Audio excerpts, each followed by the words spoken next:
이른바 먹튀 사태로 논란이 일파만파 커지고 있는 할인 결제 플랫폼 머지포인트와 관련해 한국소비자원에 접수된 소비자 피해 상담 건수가 일주일 사이 4배가량 폭증한 것으로 나타났습니다.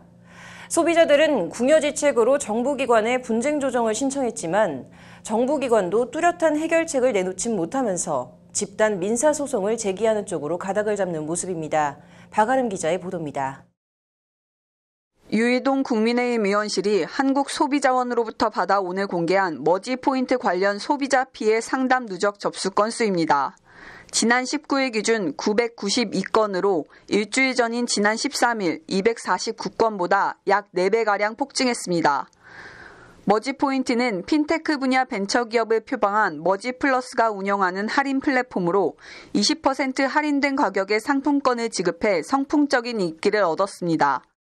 편의점, 대형마트, 외식 체인점 등 전국 2만 개 제휴 가맹점에서 포인트 선불 구매 시 20% 할인을 제공받고 현금처럼 자유롭게 결제할 수 있는 편리함이 소비자들을 사로잡은 겁니다.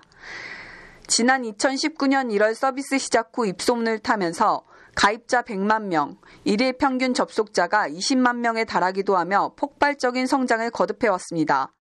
그러던 지난 11일 머지포인트가 축소 운영을 발표하면서 이른바 머지포인트 먹튀 사태가 시작됐습니다.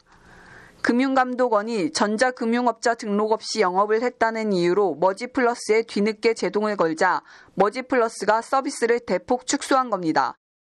이 같은 사실이 알려지자 소비자들은 대거 환불을 요청하고 나섰고 머지플러스 권남희 대표는 4분기 내 순차적으로 환불 작업을 완료하겠다고 발표했습니다. 이어 법적인 절차를 빠르게 해소해 확장성 있는 서비스를 제공하겠다고 공식 입장을 밝히기도 했습니다. 그렇지만 소비자들의 불안감은 좀처럼 해소되지 않는 상황. 머지포인트 사기 환불 피해자들의 온라인 커뮤니티인 일명 머사모에는 약 4만 3천여 명의 회원들이 가입해 있고 매일 수십 개의 피해 사례들이 올라오고 있습니다. 급기야 청와대 국민청원에는 머지포인트 사태를 수사해달라는 내용의 청원글도 빗발치고 있습니다. 하지만 문제는 정작 소비자 정책의 총괄 부서인 공정거래위원회조차 머지포인트 사태를 해결할 뾰족한 수가 없다는 점입니다. 이번 사태와 관련해 내부적으로 전자상거래법과 약관법 위반 여부를 검토했지만 제재가 필요한 지점을 발견하지 못했다는 게 공정위 측 설명입니다.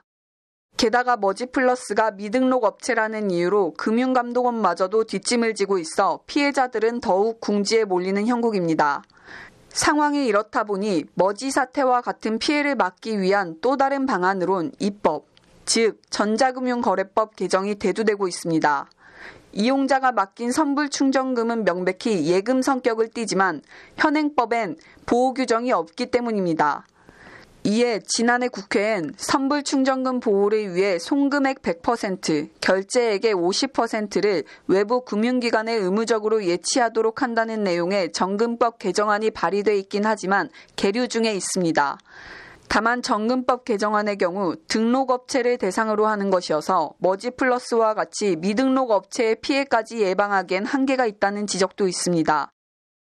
개정안이 현재 현행안보다 조금 더 개선된 게 있기는 해도 그거는 이제 어느 정도 법이 실무와 그다음에 이용에 적합하게 구성되어 있느냐의 문제지 그냥 라이센스 자체를 받지 않고 업무를 할 경우에는 법 개정으로 해결될 수 있는 문제는 아니죠.